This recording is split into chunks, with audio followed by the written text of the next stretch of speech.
이 오디오북은 그린랜드북이 펴낸 영어로 다시 읽는 클래식 문학 시리즈의 첫 번째 책, 루이스 캐럴의 이상한 나라의 앨리스 중 한국어 요약본을 바탕으로 제작되었습니다. 루이스 캐럴, 이상한 나라의 앨리스. 챕터 1. 앨리스는 언니 옆에서 책을 읽다 그림도 없고 대화도 없는 책에 금세 실증을 느낍니다. 그때 시계를 확인하며 늦겠어 라고 말하는 흰 토끼가 분홍색 눈을 반짝이며 지나갑니다. 호기심에 이끌린 앨리스는 토끼를 따라가고 결국 토끼굴 속으로 퐁당 빠져들어갑니다. 토끼굴은 마치 깊은 우물처럼 한없이 이어지고 천천히 떨어지는 동안 벽면에 놓인 찬장과 책장을 살펴보며 별별 상상을 합니다. 고양이 디나를 떠올리기도 하고 지구 반대편까지 떨어질지도 모른다는 생각도 합니다. 그러다 부드러운 나뭇가지와 마른 잎 위에 툭 하고 떨어져 다행히 다치지 않습니다. 이후 다시 토끼를 쫓아 긴 복도에 들어선 앨리스는 여러 개의 문과 유리 테이블 위에 황금 열쇠를 발견합니다. 그러나 문마다 크기가 맞지 않아 열 수 없고 커튼 뒤에서 발견한 작은 문은 열 수 있었지만 그녀의 몸이 너무 커서 들어갈 수 없습니다. 그때 Drink me라고 적힌 병을 발견한 앨리스는 이를 마신 후 키가 10인치로 줄어들자 기뻐하지만 열쇠를 테이블 위에 둔 채 작아졌다는 사실에 당황합니다. 열쇠를 다시 가지러 올라가려 하지만 손이 닿지 않아 울상이 된 그녀는 테이블 아래에서 Eat me라는 케이크를 발견하고 다시 키가 커질지도 모른다는 기대를 품고 한 입 베어 물게 됩니다. 챕터 2. 앨리스는 자신이 점점 커지더니 마치 망원경처럼 쭉쭉 늘어나는 걸 보고 깜짝 놀랍니다. 발이 너무 멀어 보여 인사를 해야 할 지경이 되자 매년 크리스마스마다 신발을 보내주겠다는 우스운 상상을 하며 웃음을 터뜨립니다. 그러다 결국 천장에 머리를 부딪히고 정원문에 들어가려 하지만 몸이 너무 커서 또 실패하고 맙니다. 슬픔과 답답함에 눈물을 펑펑 쏟아내자 어느새 방 안에는 앨리스의 눈물로 생긴 거대한 웅덩이가 차오릅니다. 그때 다시 나타난 흰 토끼는 정장을 입고 바쁘게 지나가다가 앨리스와 마주치자 깜짝 놀라 물건을 흘리고 도망칩니다. 앨리스는 토끼가 떨어뜨린 부채를 집어들고 붙이다가 다시 작아지는 걸 느끼고 깜짝 놀라 부채를 급히 버립니다. 몸이 작아진 채로 다시 정원으로 가보지만 문은 닫혀 있고 열쇠는 너무 높은 곳에 있어 닿지 않습니다. 그러다 균형을 잃고 자신이 흘린 눈물, 웅덩이에 빠지게 되죠. 웅덩이 안에는 말하는 쥐를 비롯해 여러 동물들이 떠다니고 있었고 앨리스는 쥐에게 말을 걸어 친구가 되어보려 합니다. 프랑스어로 인사해보기도 하지만 고양이 이야기를 꺼냈다가 쥐를 화나게 만들고 맙니다. 이어서 강아지 얘기를 꺼냈다가 또 상처를 주자 앨리스는 영업 후 사과합니다.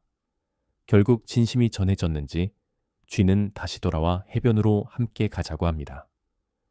이제 웅덩이는 각양각색의 새들과 동물들로 북적이고 모두 함께 물살을 헤치며 육지를 향해 헤엄쳐 나아갑니다. 챕터 3. 젖은 몸으로 강가에 모인 앨리스와 동물 친구들은 어떻게 몸을 말릴지 고민에 빠집니다.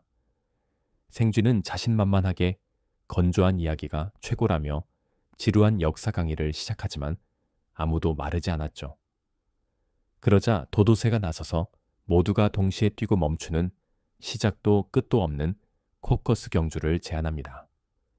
규칙조차 희미한 이 경주는 엉망진창으로 진행되지만 결국 모두가 우승자라는 결론에 도달해 각자 상을 받게 됩니다.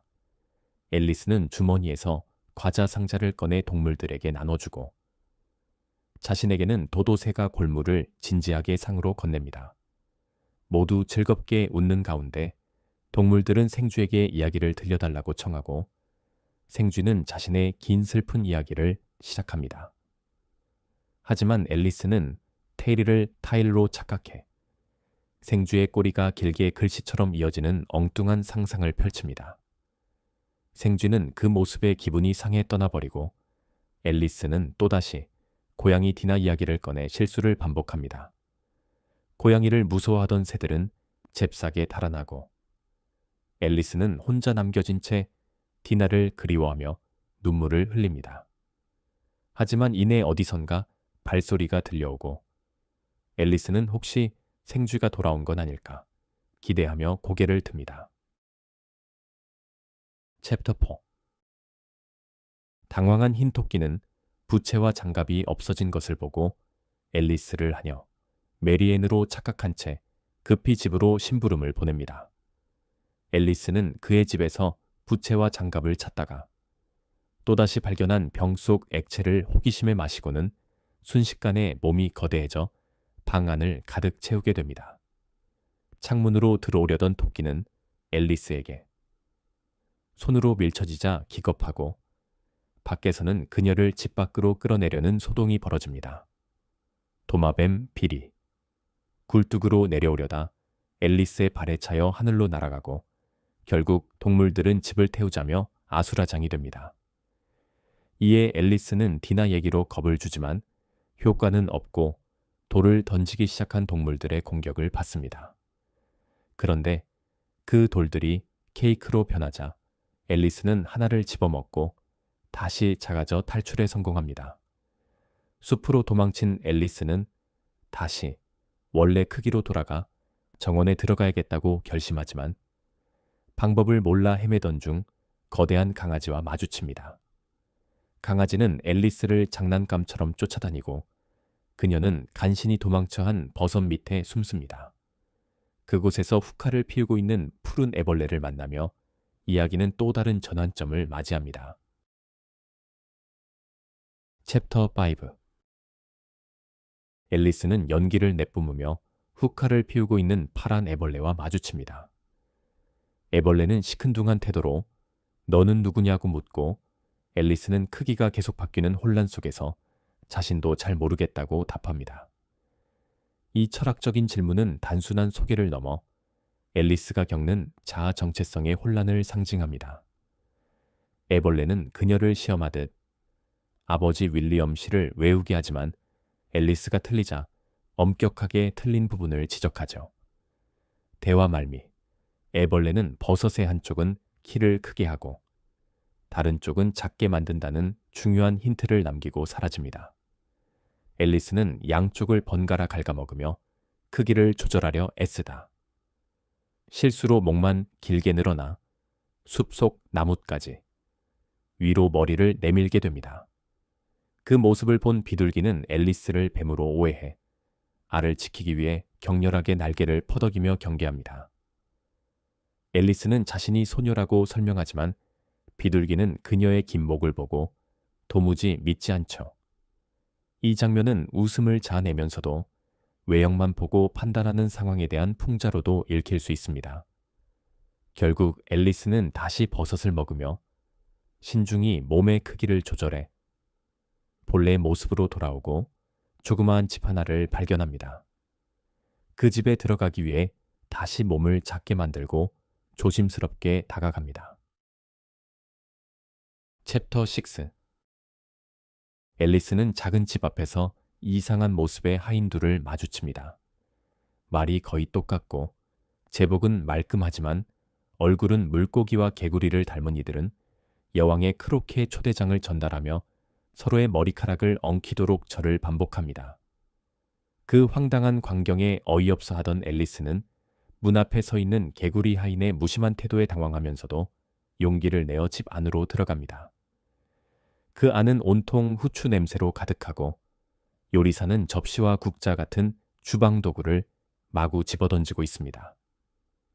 공작 부인은 난폭하게 아기를 안고 있고 아기는 울면서 연신재채기를 하며 몸을 뒤틀고 있습니다. 혼란스러운 이 와중에도 공작 부인은 채셔 고양이에 대한 이야기를 꺼내고 이내 아기를 앨리스에게 떠맡기고 자리를 떠납니다. 밖으로 나온 앨리스는 아기를 조심스럽게 달래지만 이 아기가 점점 돼지로 변해가는 것을 보고 깜짝 놀랍니다. 더는 데리고 갈 수 없다고 판단한 그녀는 조용히 숲속에 아기를 내려놓고 떠납니다. 이때 나뭇가지 위에서 나타난 채셔 고양이는 특유의 웃음을 띠며 앨리스에게 이곳의 모든 이들이 미쳤다고 말합니다. 길을 묻는 앨리스에게 그는 모자장수와 사몰토끼 중 아무나 만나보라고 권하는데 누구를 만나든 정상적인 대화는 기대하지 말라는 암시이기도 합니다. 고양이는 몸이 사라지고 웃음만 남거나 다시 나타났다 사라지기를 반복하며 이 세계의 비논리성과 기묘함을 상징합니다. 앨리스는 약간의 불안을 아는 채 버섯을 조금 더 갉아먹어 크기를 조절하고 사몰토끼의 집을 찾아 길을 떠납니다. 챕터 7. 앨리스는 사몰토끼의 집 앞에서 길게 놓인 티파티 테이블을 발견합니다. 그곳엔 사몰토끼, 모자장수, 그리고 졸고 있는 잠쥐가 있었죠. 잠쥐는 베개처럼 쓰이며 두 사람은 그 위에 팔꿈치를 꿰고 대화를 나눕니다. 앨리스가 자리에 앉으려 하자 자리가 없다는 핑계로 거절하지만 그녀는 이를 무시하고 당당히 자리를 차지합니다. 모자장수는 앨리스에게 수수께끼를 냅니다. 그러나 정답은 애초에 존재하지 않았고 이 대화는 곧 시간이라는 존재와의 싸움 이야기로 이어집니다. 그는 시간과 말다툼을 한 후 시간이 멈춰 항상 6시, 즉 끝없는 티타임 속에 갇혀 있다고 말합니다. 계속되는 무의미한 대화와 행동은 점점 앨리스를 혼란스럽고 짜증나게 만듭니다. 잠쥐는 졸린 채로 억지로 이야기 하나를 시작하는데 끈적이 우물에서 사는 세 자매라는 말도 안 되는 이야기입니다. 앨리스는 끊임없이 질문하지만 대답은 점점 더 비논리적으로 흐르고 결국 인내심이 바닥난 앨리스는 자리를 박차고 떠납니다. 하지만 토끼와 모자장수는 그녀의 퇴장에 아무 관심도 보이지 않죠. 숲속을 헤매던 앨리스는 나무 안에 있는 문을 발견하고 들어갑니다. 그곳은 다시 처음 봤던 긴 복도와 유리 탁자가 있는 곳이었고 이번에는 골드 열쇠를 제대로 사용해 작은 문을 열고 몸 크기를 조절한 끝에 마침내 그녀가 그토록 원하던 아름다운 정원에 도착합니다. 챕터 8. 정원에 들어선 앨리스는 흰 장미를 빨갛게 칠하는 3명의 정원사를 발견합니다. 실수로 흰 장미를 심은 탓에 여왕이 알게 되면 처형당할까봐 몰래 색칠 중이라는 이야기입니다. 곧 여왕과 병사들의 행렬이 도착하자 정원사들은 겁에 질려 땅에 엎드리지만 앨리스는 당당히 서 있습니다. 여왕은 앨리스를 의심하며 정원사들을 신문하고 그 즉시 목을 쳐라 고 외칩니다. 그러나 앨리스는 그들을 화분에 몰래 숨겨 구해냅니다. 이후 앨리스는 여왕의 초대를 받아 크로케 게임에 참여합니다. 하지만 이 게임은 그야말로 혼돈입니다. 고슴도치를 공 삼고 플라밍고를 채로 사용하며 병사들이 몸을 구부려 아치 역할을 하는데 모두가 동시에 엉망으로 뛰어다니며 규칙도 없고 질서도 없습니다. 여왕은 사사건건 분노하며 목을 쳐라 는 명령을 남발합니다. 이 와중에 채셔 고양이가 공중에 얼굴만 나타나 앨리스와 대화를 나눕니다. 앨리스는 게임의 혼란과 여왕의 폭력성에 대해 불만을 토로하다 자칫 여왕에게 들킬 뻔합니다.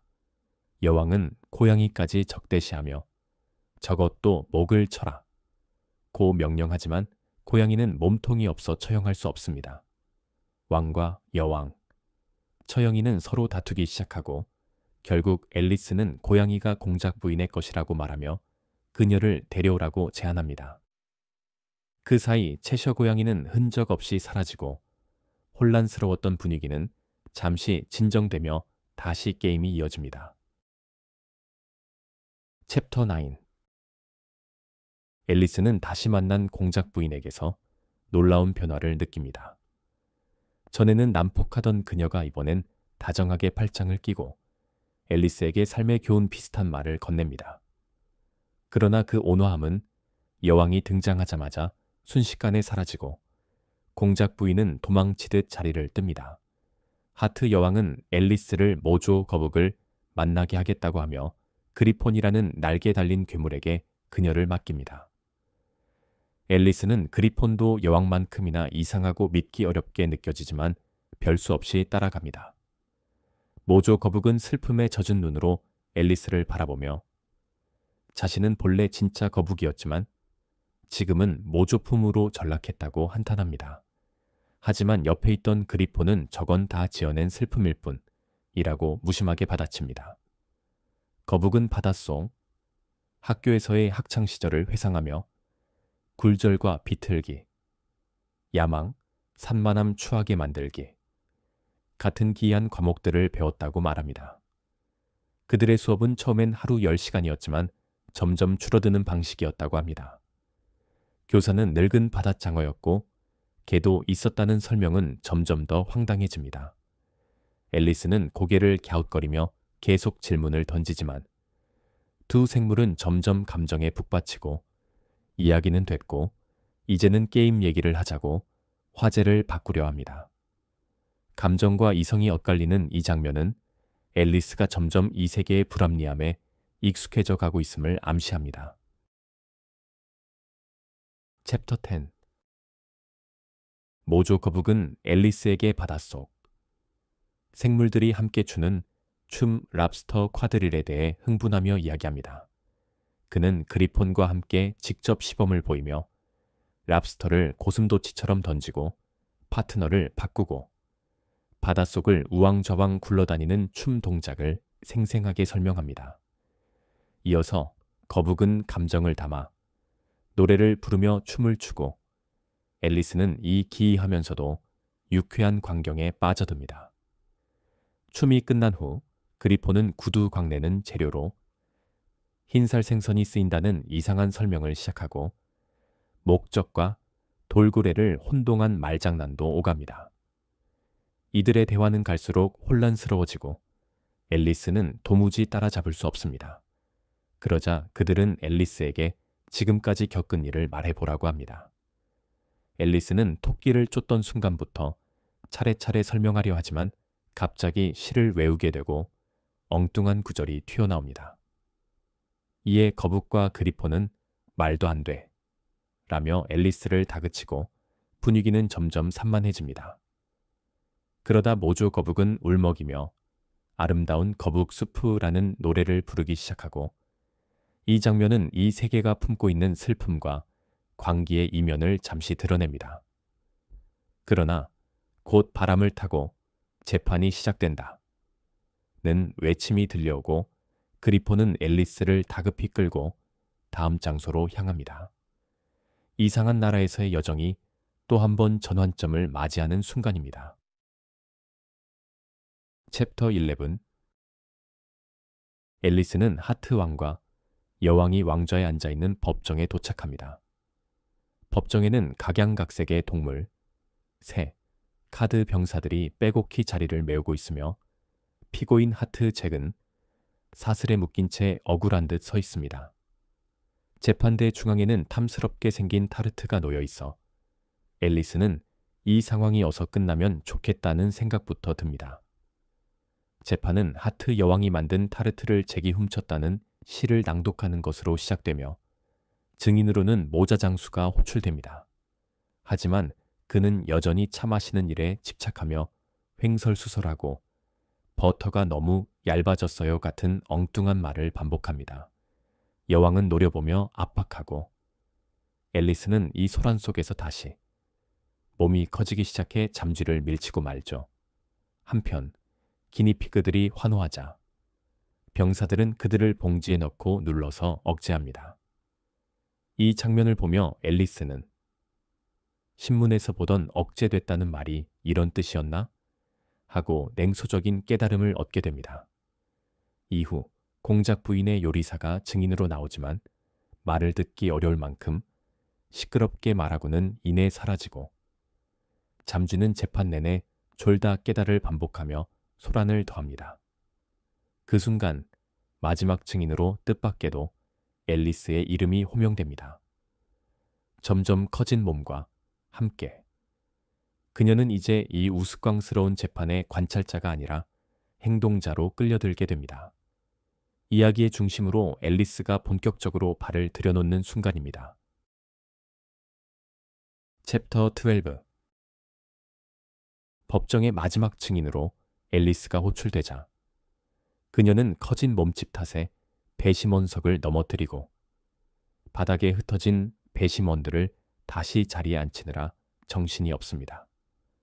왕은 그녀의 아무것도 모른다는 말을 중요하다며 받아들이지만 하얀 토끼가 곧바로 그건 중요하지 않다고 정정에 혼란을 더합니다. 이어 발견된 종이는 마치 피고가 쓴 편지처럼 보였지만 알고 보니 서명도 없고 아무런 의미 없는 시였습니다.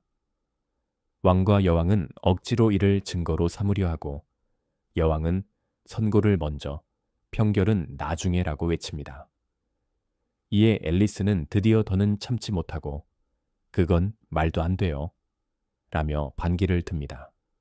화가 난 여왕은 목을 쳐라 고 외치지만 이젠 아무도 움직이지 않습니다. 앨리스는 단호하게 당신들은 그저 카드 한 벌일 뿐이에요 라고 외치며 권위를 무시하고 일어섭니다. 그 순간 카드들이 마치 공격하듯 앨리스에게 날아들고 그녀는 비명을 지르며 눈을 뜹니다. 알고 보니 그녀는 언니의 무릎에 눈 채 잠들어 있었고 그 모든 일은 긴 꿈이었습니다. 앨리스는 방금 꾼 기이한 꿈을 언니에게 들려주고는 차를 마시러 달려갑니다. 그녀가 떠난 후 언니는 한동안 자리를 지키며 앨리스의 순수한 상상력과 그 꿈의 세계를 떠올립니다. 그녀는 언젠가 앨리스가 자라서도 이 꿈을 기억하고 또래 아이들에게 웃음과 호기심을 안겨줄 이야기꾼이 될 것이라 상상하며 조용히 미소 짓습니다.